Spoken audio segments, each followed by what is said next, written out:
Vamos então fechando os nossos olhos e trazendo à nossa frente a figura serena, bondosa, amiga de Jesus, nosso mestre maior. E a Ele agradecemos mais uma semana, mais uma oportunidade de nos encontrarmos. E isso é tão bom. É bom falar do mestre. É bom estudar o mestre. E é bom viver o que ele nos ensina. Nesses momentos em que passamos por tribulações, dificuldades, entender Jesus e ver Jesus é entender o irmão, compreender o irmão, socorrer também o irmão. E é isso que precisamos aprender a fazer. Estarmos com o coração cada vez mais puro. Estarmos com o coração cada vez mais disposto a perdoar. Estar com o coração buscando sempre cada vez mais ser humilde. Tudo aquilo que o Mestre nos deixou no Sermão do Monte. Então que cada um de nós procure entender, mas viver esses ensinamentos do Mestre.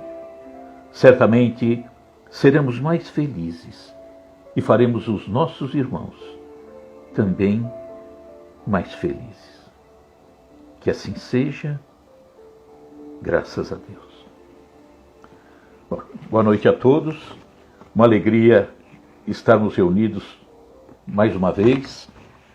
Renata, Alexandre, Landinha, Cida, Marquia Fave. Temos também o pessoal da Rádio Portal da Luz de Dourados, né, Luiz Domingues, da Rádio Sementes de Amor de Campo Grande, Mato Grosso do Sul, Rede Doutrina do Rio de Janeiro, Canal Coromandel Espírita de Coromandel, Minas Gerais, Canal Sintonia Maior Play de Ituiutaba, também Minas, TV Ediluz, Recife, Pernambuco, Recife, TV Seical de Florianópolis e Canal Espiritize de Ribeira do Pombal, na Bahia. Então, um grande abraço a todos vocês que estão também nos acompanhando já há um ano, né? Já chegamos a um ano. Então, hoje nós vamos falar um pouquinho do que aconteceu um pouquinho antes de acontecer o Sermão do Monte. É uma história muito linda. Nós vamos tentar vivenciar essa história. Vamos ver se a gente consegue, mesmo que seja com os olhos abertos, fechado, não importa, tentar se transportar para 2000 anos atrás, lá na região da Galileia, uma região muito linda. Tá? Então, na live passada, nós falamos o que entendíamos sobre o Sermão do Monte. Bem-aventurado é feliz. Mas entendíamos e expusemos isso na live anterior, que felicidade naquele tempo, lá em Israel, lá na Palestina, aquela felicidade aos olhos do mundo, como o mundo enxerga a felicidade, não seria possível, né? Eles passavam por uma grande dificuldade, uma opressão violenta, os judeus. Era fome, era desprezo, tributos altíssimos, falta de perspectiva, orgulho ferido. Era o que eles sentiam naquela época. Era o que eles viam naquela época. Então, de acordo com o nosso querido professor Severino Celestino da Silva, traduzindo de forma correta, seria um estímulo e não bem-aventurado, ou seja, feliz porque você sofre. Feliz porque você está padecendo. Feliz porque você está doente. Não entenderiam. Então, o professor Severino nos diz que o mais correto seria entendermos como uma palavra de estímulo da parte de Jesus. Avante, coragem, vamos em frente. Então, é como as curas que Jesus fazia há 2000 anos atrás. Jesus partia daquilo que eles viam. Era doença, era opressão, para chegar naquilo que eles sequer imaginavam, que era aqui dentro, era a alma. Então, a mensagem de felicidade de Jesus estaria para uma situação futura, para a alma, naquele momento, aos olhos do mundo, a felicidade aos olhos do mundo era um pouquinho difícil, né? Seria difícil, então, naquele momento, o judeu perdoar. Ia ser complicado, né? Até porque o que ele trazia de entendimento, de conhecimento ao longo de tantos e tantos séculos, não permitia isso, era complicado. Dizer que precisaria ser humilde, era um povo extremamente orgulhoso, oprimido.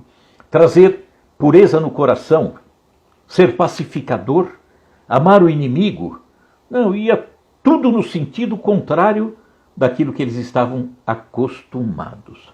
Mas o ensinamento de Jesus, há 2000 anos atrás, para eles, era uma revolução, né, que Jesus aguardava que eles fossem aprendendo. Obviamente não aprenderiam, porque seria uma revolução total na sua forma de pensar e agir. Portanto, era preciso muito tempo para que eles pudessem assimilar isso tudo. Então, se bem-aventurado ou feliz não seria bem compreendido pelos judeus naquele contexto, considerando o seu entendimento da vida espiritual, para nós, espíritas, que já conhecemos, portanto, a doutrina, dá para aceitar perfeitamente o bem-aventurado. Bem-aventurado que sofre, bem-aventurado o puro de coração, porque nós já compreendemos, graças à doutrina, aquela questão do resgate, a questão de passar por uma prova, ter um bom aproveitamento, mas durou 18 séculos para entendermos. Então, Jesus tratava naquele momento as pessoas, mas preparando para um futuro. E como Jesus não perdia uma única oportunidade para ensinar, né, ele não deixava escapar nada. E nós sabemos que ele aproveitava e realmente deixava uma mensagem que viria a ser entendida bem depois.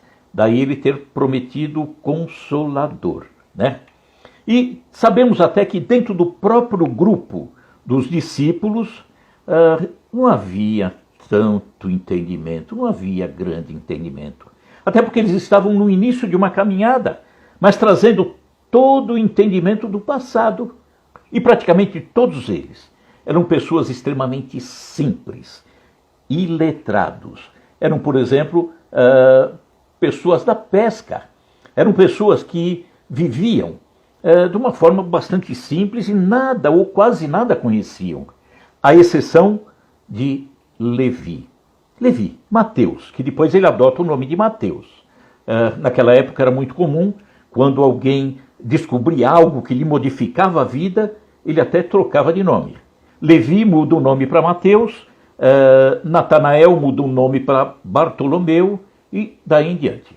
Levi era um publicano e fazia parte da classe mais elevada, vamos dizer assim, e preparada intelectualmente.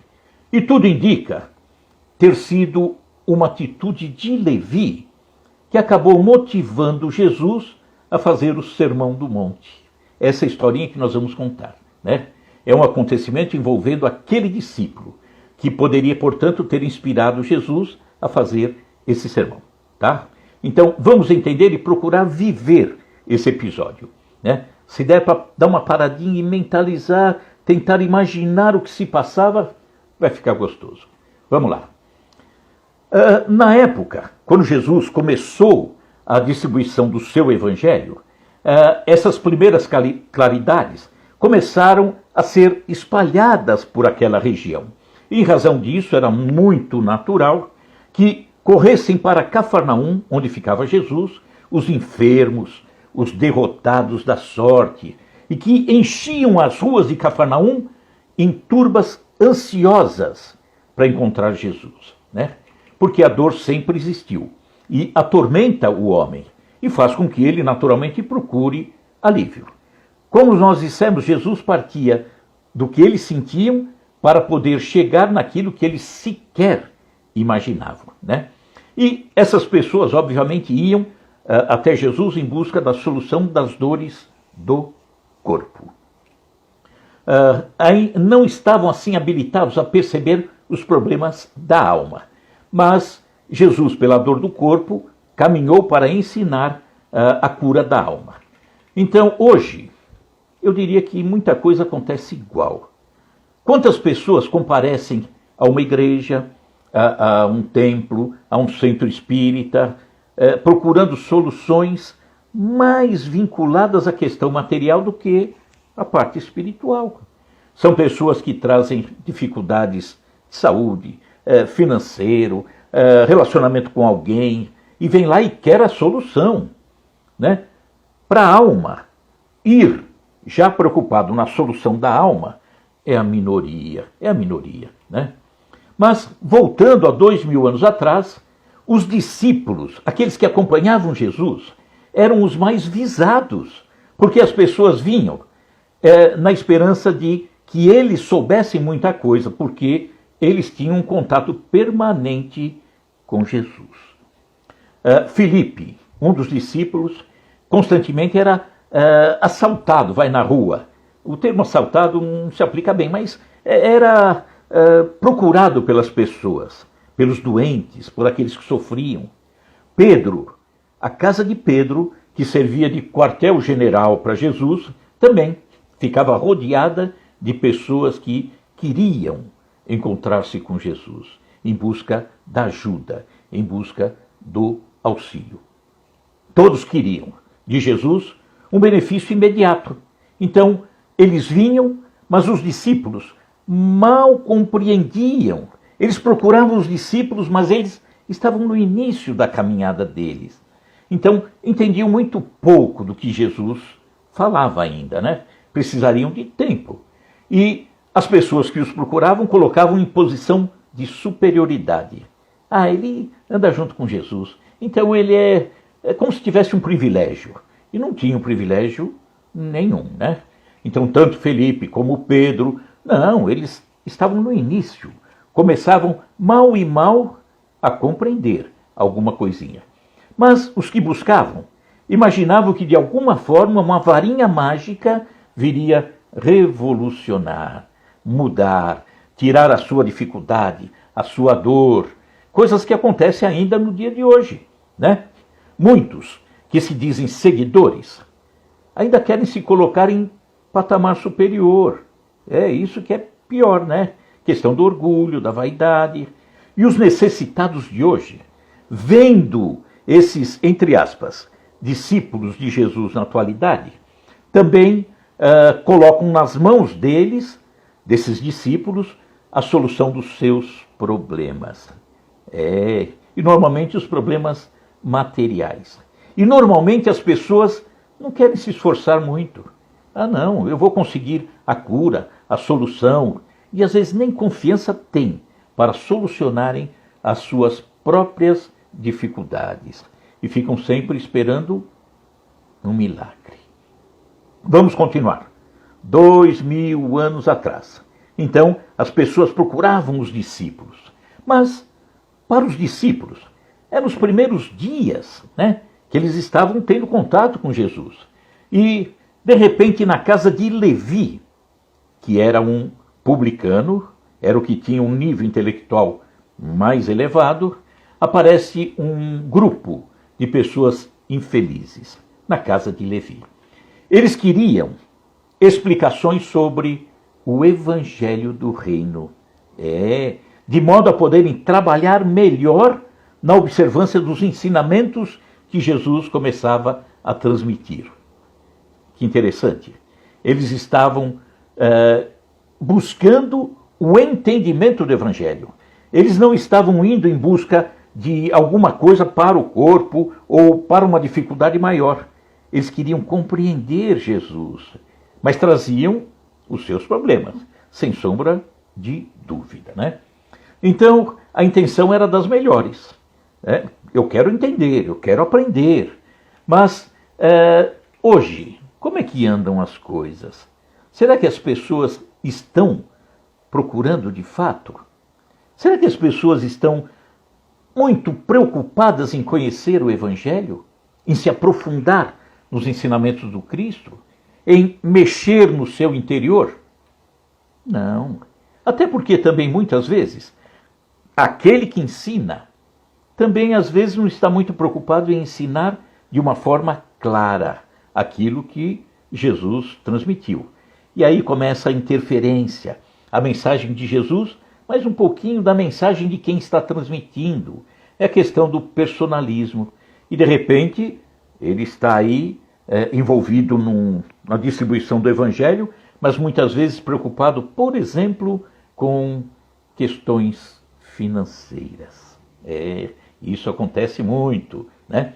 Então temos que ter esse cuidado. Mas quando Levi recebe esse grupo de pessoas sofridas que vai até a casa dele, ele diz assim: olha, afinal, explicando para as pessoas, o novo reino, que é o reino de Deus, vai congregar todos os corações sinceros e de boa vontade, que desejem irmanar-se como filhos de Deus. Levi estava indo bem, né? Apesar do comecinho, ele falou isso. Só que de repente, ele olha para as pessoas e diz assim: mas o que vocês podem fazer na situação em que vocês se encontram, hein?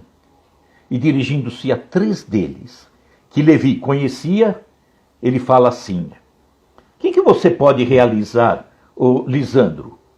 Você é um aleijado. Você tem problemas. É um aleijado. Aí ele se dirige a outro que ele conhecia, Áquila. Mas Áquila, você foi abandonado por sua própria família em razão de sérias acusações, Áquila. E depois se dirige para outro que ele conhecia, era Pafos.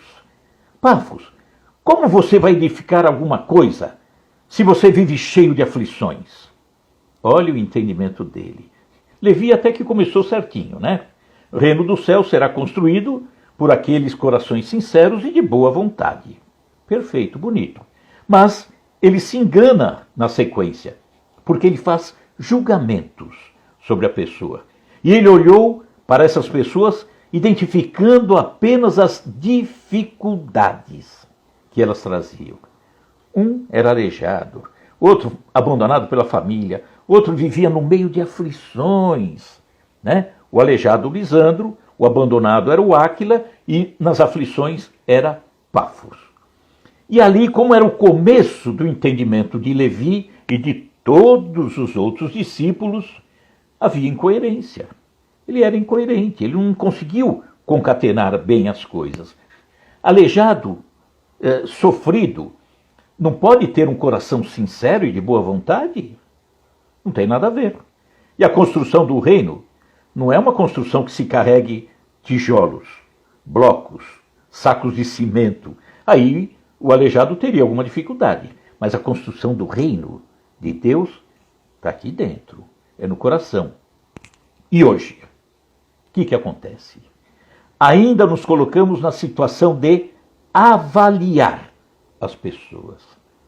E muitas vezes até dentro da igreja, do templo, do centro espírita. E normalmente nós vemos aquilo que as pessoas trazem de problemas, que muitas vezes nós imaginamos que ela tenha, né? De dores, de vícios, de equívocos.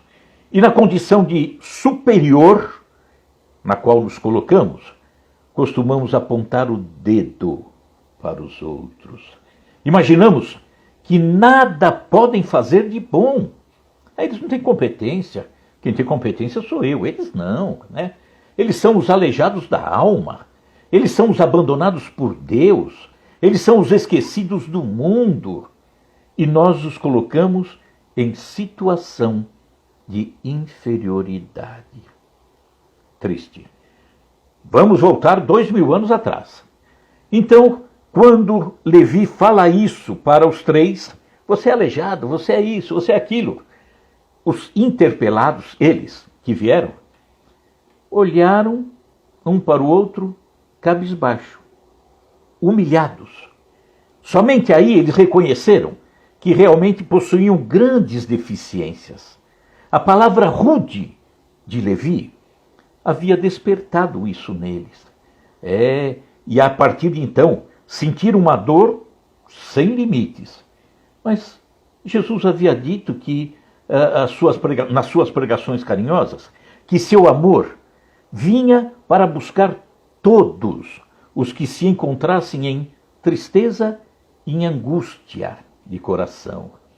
Quando o mestre havia chegado, pensava assim aquele grupo de sofredores, eles haviam experimentado a restauração de todas as energias e felizes guardavam as suas promessas relativamente ao Pai justo e o Pai bom, que amava os seus filhos mais infelizes, renovando nos corações as esperanças mais puras. Mas aquele grupo estava exausto, cansado, mas a lição de Jesus, que Jesus havia trazido, dava a eles um novo consolo, consolo àquelas almas desamparadas de qualquer conforto material. Eles queriam, aspiravam ser de Deus, né? Entender as promessas do Cristo. E a palavra de Levi novamente os colocara na condição triste. Levi havia machucado aquele grupo, havia maltratado, sem querer, não era intencional, de forma nenhuma. Mas ele fez com que o grupo visse, naquele momento, as suas grandes aflições. E as virtudes? Levi não falou das virtudes daquele grupo. E até o próprio grupo talvez não tenha identificado as suas virtudes, né? Sente, portanto, o grupo o peso das palavras de Levi. Por isso que sofrem, né? Uma dor e que os fez descobrir a sua pequenez. Levi, portanto, estava em contradição naquele momento com relação àquilo que Jesus havia dito e pregaria depois ao longo de todo o tempo.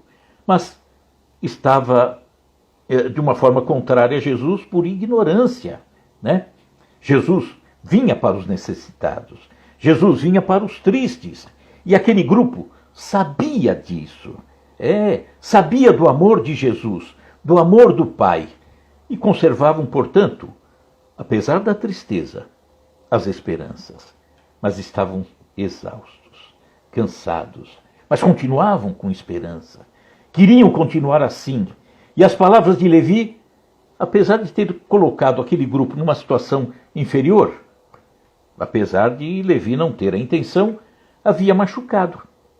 Hoje, como nós fazemos? Como nós usamos as nossas palavras? Como nós usamos as redes sociais? Como agredimos, né? E as palavras não retornam. Aquilo que nós falamos não tem retorno e pode levar um irmão à queda, à depressão, como Levi acabou fazendo com aquele grupo, né? E as pessoas podem até perder a esperança, perder a crença, irem para a miséria, né? Miséria moral e material, em razão daquilo que nós falarmos a eles. Mas voltemos 2000 anos atrás. O grupo, aquele grupo de pobres e infortunados, saiu da casa de Levi, retirou-se, e sabiam que Jesus ia pregar num monte, ali, bem próximo.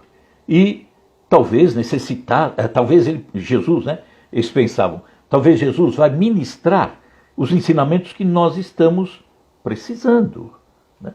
Então aquele grupo não desanimou, juntou as forças, engrupou e saíram dali, um amparando o outro. Olha a importância de termos amigos, né? Amigos que nos apoiam, amigos que nos incentivam, que não deixam que a gente se perca ao longo da nossa caminhada. Mas eles saíram da casa de Levi, tá?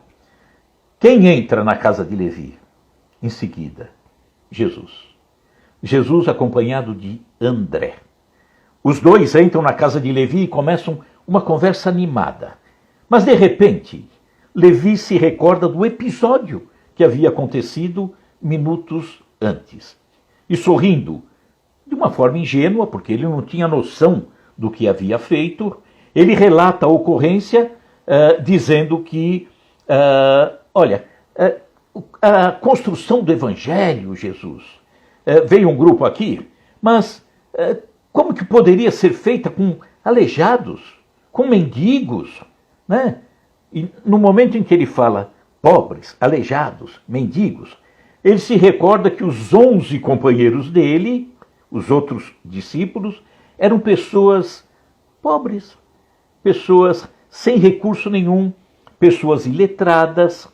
E aí ele diz, para tentar dar uma arrumada na situação: olha, com relação aos nossos companheiros, é justo esperar deles alguma coisa, porque os pescadores de Cafarnaum são pessoas fortes, né? Pessoas desassombradas, e o bom trabalho lhes cabe sim, eles vão trabalhar.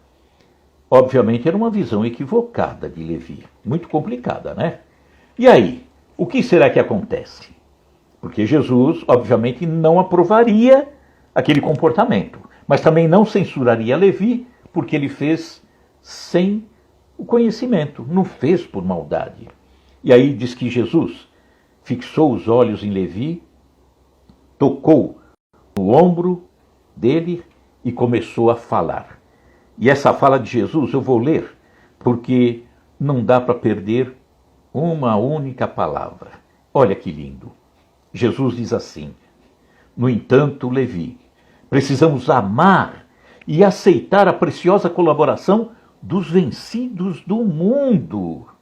Se o Evangelho é a boa nova, falava Jesus, como não há de ser a mensagem divina para eles, tristes e deserdados na imensa família humana? Imaginou como que cai no coração deles? Os vencedores da terra não necessitam de boas notícias, já são vencedores. Agora, nas derrotas da sorte, as criaturas ouvem mais alto a voz de Deus, buscando os oprimidos, os aflitos, os caluniados. Sentimos-los tão unidos ao céu, nas suas esperanças, que reconhecemos na coragem tranquila que revelam um sublime reflexo da presença de nosso Pai em seus espíritos. Olha como Jesus aborda de uma forma tão bonita, né, a necessidade de cuidar do sofredor. Já observaste, continuava Jesus falando para Levi, já observaste algum vencedor do mundo com mais alta preocupação do que a de defender o fruto de sua vitória material?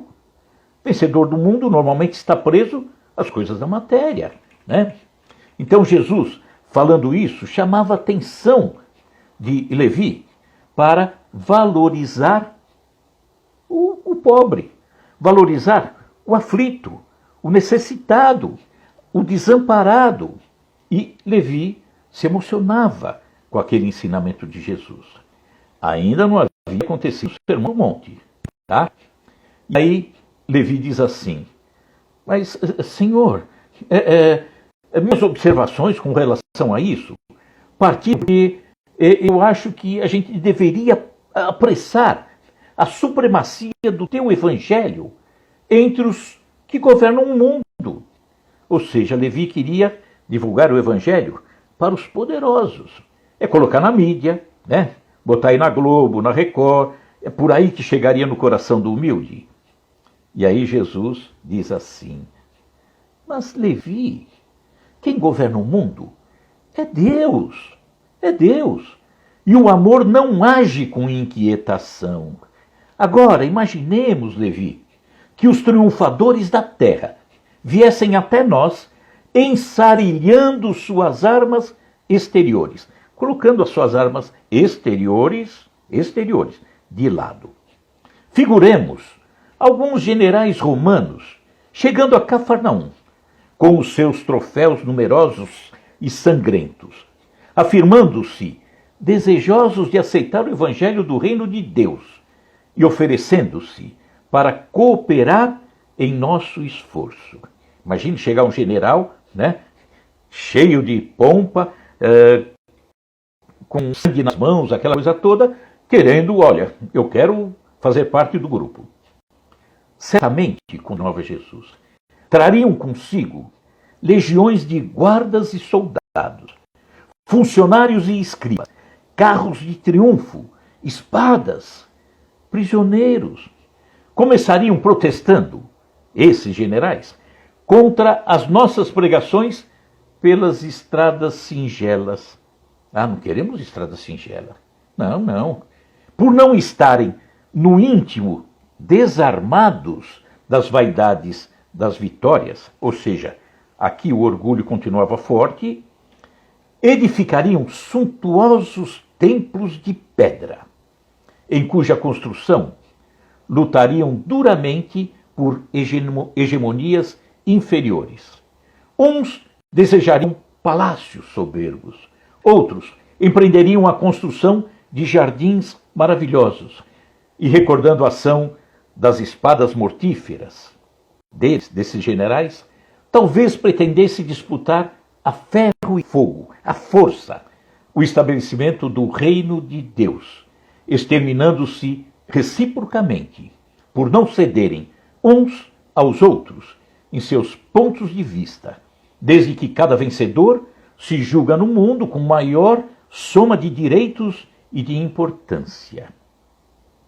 Olha só, templos majestosos. Depois nós vamos perceber que tudo isso aconteceu depois de alguns séculos. Continuava Jesus. A pretexto de lutarem em nome do céu, espalhariam possivelmente incêndios e devastações em toda a terra. Cruzadas. Século XI a século XIII. Exatamente isso. E a construção de muitos templos, né? Templos grandiosos, como se Deus quisesse isso. E continuava Jesus. Olha o desfecho. E seria justo, Levi, trabalhássemos por cumprir a vontade de nosso Pai, aniquilando seus filhos, nossos irmãos? E é tudo o que aconteceu ao longo do tempo. Quantas vezes o homem acabou fazendo isso, saindo da pureza, da beleza do ensinamento de Jesus, mas levou a sua parte da vaidade, do orgulho, imaginando que Deus quer templos. Nada contra, porque de forma nenhuma. É um entendimento, todos nós nos equivocamos. No passado, nós estávamos provavelmente envolvidos nisso, né? Era a forma que o homem entendia. A construção de templos, grandes templos. Vaticano, por exemplo, né? Então, acharam que era daquela forma. Tanto que Francisco de Assis foi frontalmente contra depois. Mas uma vez, eu me recordo, uma das vezes que retornava de Israel para o Brasil, nós fizemos uma escala em Roma. E fizemos um tour por Roma. E fomos até o Vaticano. Eu já conhecia antes, mas eu fui aquela vez de uma forma diferente.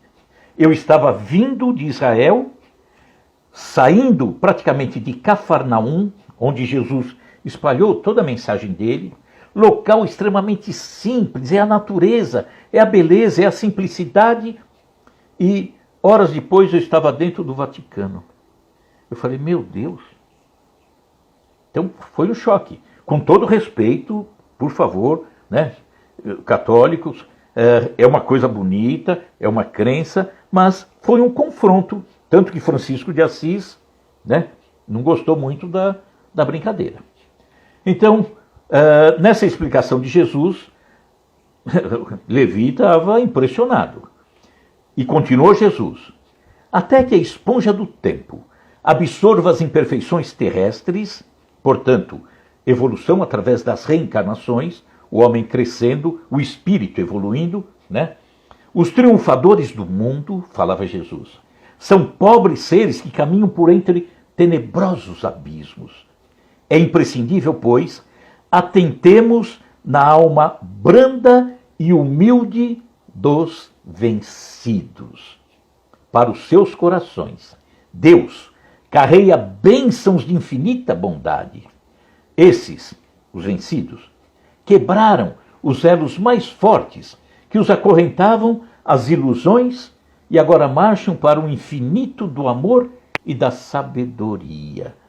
O leito de dor, a exclusão de todas as facilidades da vida, a incompreensão dos mais amados, as chagas, as cicatrizes do espírito são luzes que Deus acende na noite sombria das criaturas. Levi, falou Jesus, é necessário amemos intensamente os desafortunados do mundo. Suas almas são a terra fecundada pelo adubo das lágrimas e das esperanças mais ardentes, onde as sementes do Evangelho desabrocharão para a luz da vida. Eles, os desafortunados, saíram das convenções nefastas e dos enganos do caminho terrestre e bendizem do nosso Pai como sentenciados que experimentassem, no primeiro dia de liberdade, o clarão reconfortante do sol amigo e radioso que os seus corações haviam perdido. É também sobre os vencidos da sorte, sobre os que suspiram por um ideal mais santo e mais puro do que as vitórias fáceis da terra, que o Evangelho assentará suas bases divinas. Bonito, né? Jesus falar exatamente do sofredor, exatamente daquele que não tem esperança, exatamente aquele que é agredido, exatamente aquele que está sofrendo, aquele que está padecendo. E logo em seguida, quando Jesus termina essa narrativa, chegam mais alguns discípulos e eles sobem, vão até um monte, provavelmente o monte Curum Hatim, que nós conhecemos como Monte das Bem-aventuranças, e ali centenas e centenas de criaturas se aglomeravam, aguardando a chegada de Jesus. Ali eram velhinhos, mulheres, eram os doentes, pessoas padecendo, olhares infelizes. De repente, a figura de Jesus traz um consolo para todos eles. E de repente, Jesus começa lembrando de Levi também, vendo todo aquele sofrimento, mas recordando o episódio com Levi, ele começa a fazer o Sermão do Monte. Não seria, no nosso entendimento também, bem-aventurados, mas coragem, siga em frente. Você que é pobre, você que é aflito, vai, não desanime não. Bem-aventurado ou avante. Você que tem sede de justiça, você precisa também aprender a perdoar e ser perdoado. Bem-aventurado você ou avante. Você que precisa ser pacífico, precisa ser simples de coração. E Jesus falou coisas tão lindas, tão bonitas, que calou fundo no coração de todos eles. E de repente, quando termina o sermão, que Jesus se retira, as pessoas vão até Jesus. Queriam abraçar, tocar, beijar. Os velhinhos queriam tocar Jesus. Jesus beijava as crianças. E de repente, eles veem aquele grupo. Levi vê aquele grupo que minutos antes estava na sua casa. E Levi corre até lá, todos sorrindo, todos aliviados. E Levi abraça a todos eles, abraçam Lisandro, Pafos, Áquila e todos os demais, numa alegria tão grande. E a alegria foi tão grande que no dia seguinte, Levi resolve reunir na sua casa, era uma casa rica, todos aqueles que no dia anterior, nesse dia do sermão, estavam lá no monte. E Jesus está lá também. E no meio daquela festa na casa de Levi, Jesus parte o pão para todos. Aquela festa tão linda. E quando Jesus repara, Levi estava abraçado ao aleijado Lisandro. Os dois abraçados, emocionados, chorando. E aí Jesus, vendo tudo aquilo, aquele desfecho tão lindo, diz assim: olha, Levi, meu coração se rejubila hoje com você. Sabe por quê? Porque também bem-aventurado são todos os que ouvem e compreendem a palavra de Deus. Portanto, esse episódio retrata tudo o que aconteceu minutos antes da realização do Sermão do Monte. Quando Jesus, na casa de Levi, Mateus depois, de Levi, presencia uma narrativa sincera, né? Mas de alguém que ainda não havia compreendido que era Levi. E que, sem querer, por ignorância, havia maltratado os pobres, maltratado os sofridos, maltratado os doentes. E aí Jesus vem dizer, através do sermão, bem-aventurado você que sofre. Por quê? Se você aprender a sofrer, passar pelo sofrimento, se puder resolver, melhor. Mas se não pode, não fique desesperado, né? Não fique amargurado. Por quê? O entendimento nosso da doutrina é uma oportunidade maravilhosa de solucionarmos as pendências que tínhamos do passado. Ou passarmos por uma prova, mostrando que aprendemos as lições. Então, nessa situação, no entendimento que nós temos, cabe perfeitamente a palavra bem-aventurado. Bem-aventurado você que sofre. Por quê? Porque algo equivocado você praticou. Bem-aventurado você que é misericordioso, que perdoa, porque no passado talvez não soubesse perdoar.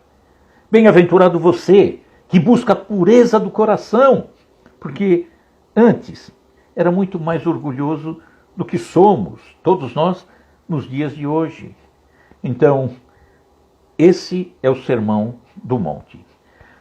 Nas lives seguintes, nós vamos comentar tópico a tópico. As bem-aventuranças ou os avante, coragem, vamos lá.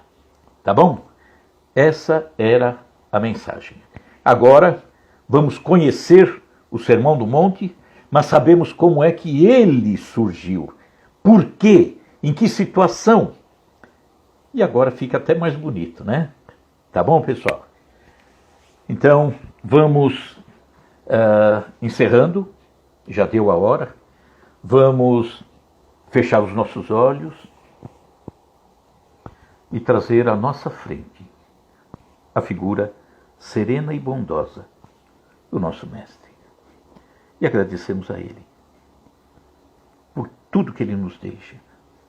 Agradecemos a Ele por esse sermão tão lindo, que chamou a atenção até de Mahatma Gandhi, falamos na semana passada, que disse que se tudo tivesse se perdido ao longo do tempo, todas as escrituras sagradas, mas tivesse restado tão somente o Sermão do Monte, a receita estava passada. Porque é através do Sermão do Monte que teremos condição de construir no nosso coração a felicidade aqui mesmo, na terra, apesar do sofrimento, das dores, das dificuldades. Então, agradecemos a Jesus, mas prometemos, né, a nós mesmos, que vamos buscar entender cada vez mais a mensagem dele. Porque não adianta ficar só na letra. A letra apaga. É preciso colocar no nosso coração e fazer o ensinamento de Jesus tornar-se bandeira de vida para todos nós. Que assim seja, graças a Deus. Agradeço a presença de todos, sempre é muito bom, né? Estarmos juntos e que na semana que vem possamos, né? Novamente, falando ainda, né? Aliás, começando praticamente o Sermão do Monte, tá bom? Então, Jesus no coração, álcool gel na mão.